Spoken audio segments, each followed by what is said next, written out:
All right, so as I was taking that break, the NFL Saturday games for Week 18 just got announced, and I'm very excited for it. So let's kind of backtrack because as this podcast comes out, we have a big Monday night game on our hands with Cincinnati and Buffalo. So I thought, you know what? Why don't we just go ahead and preview that?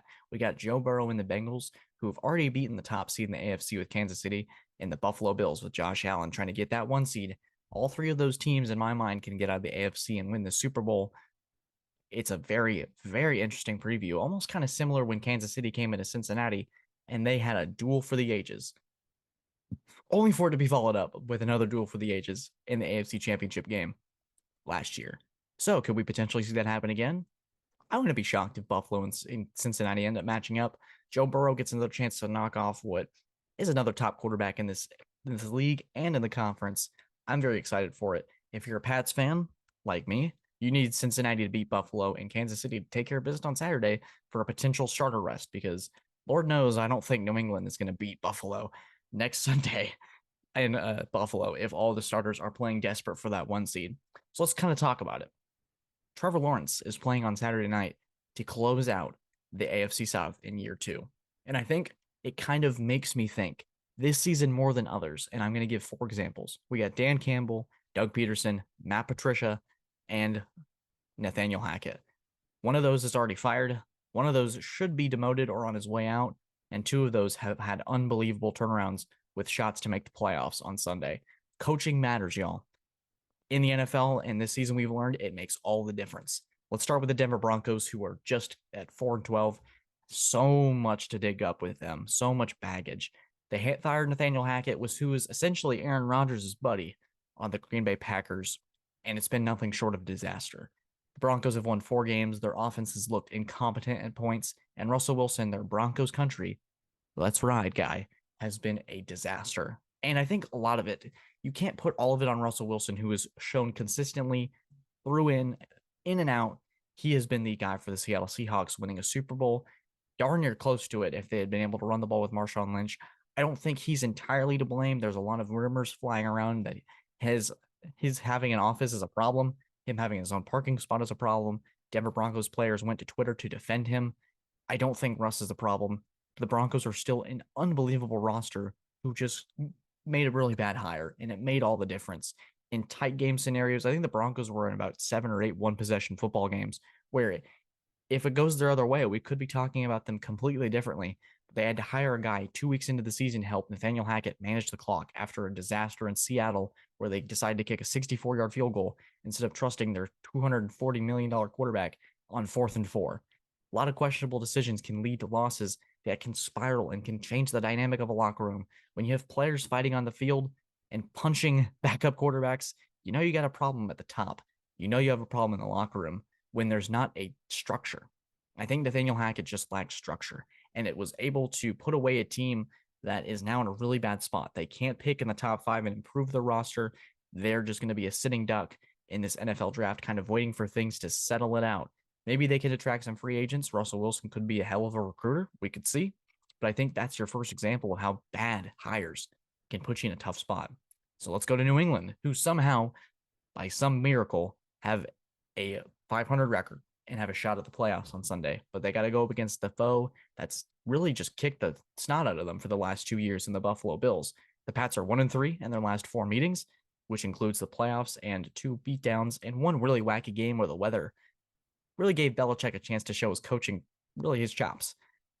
And I think in this offseason, New England had a choice to make with Josh McDaniels departing. Who's going to be the guy to help Mac Jones in his development in year 2?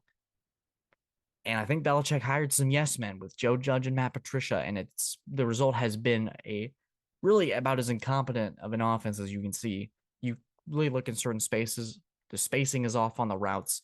Mac Jones is under a lot of duress. There's a lot of missed signals, missed calls. Mac Jones having to rush the snap at last second, trying to get receivers in the right spot. He is doing everything he can out there. And I know there's a hat on the head.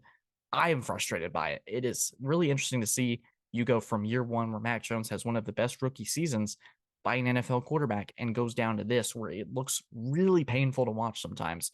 These coaching hires matter.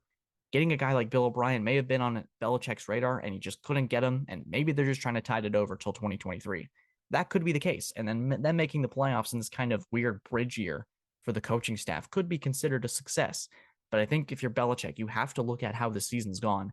Look at some of these losses where if they had put up points here, put up points there, they have to really have to work around this coaching staff and put the puzzle pieces back together. It's kind of putting there's like the stuff at the doctor's office when you're little, and you have to put the circle in the circle, the square in the square, and the triangle in the triangle. Belichick tried to put the triangle in the square, in the circle in the triangle, and it has not worked out whatsoever.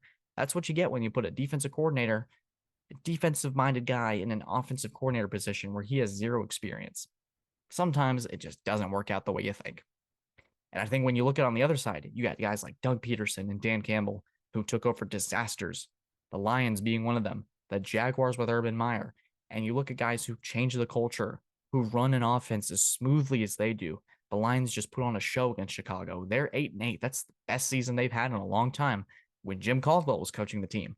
Doug Peterson, the Jaguars, could make a similar run. And everyone is kind of saying, ooh, this isn't really a team I want to play. In the postseason, Trevor Lawrence is having his best year. Granted, he's only had 2, but when you compare it to last year and the absolute just unbelievable, and I've said disaster a lot in this segment because a lot of these are. When you look at the difference between Urban Meyer and you bring in a guy like Doug Peterson who has a Super Bowl in his belt, Super Bowl ring on his hand, he comes in and the result is evident. Jaguars players in the locker room saying they're willing to kill a man for Doug Peterson. It's ridiculous how much one coach can make such a difference. Could we have seen more Trevor Sparks in year 1? We'll never know. But with hindsight being 2020, I don't think the Jaguars would do that again. And then you look at just the overall picture. I'm very excited. So I'm going to actually give my predictions for the final playoff spots. I think the 7th seed is going to go to the Packers because Aaron Rodgers, out of nowhere, has come alive. And the Green Bay Packers, it sounds like Aaron Rodgers just some years he just wants to go, guys, relax. And then they just do it. It's crazy. I'm not the biggest fan of Aaron Rodgers, but I like what they're doing. And I kind of want to see how it ends. But with the Lions, I'm very conflicted, guys. It's crazy. So drop your playoff predictions below.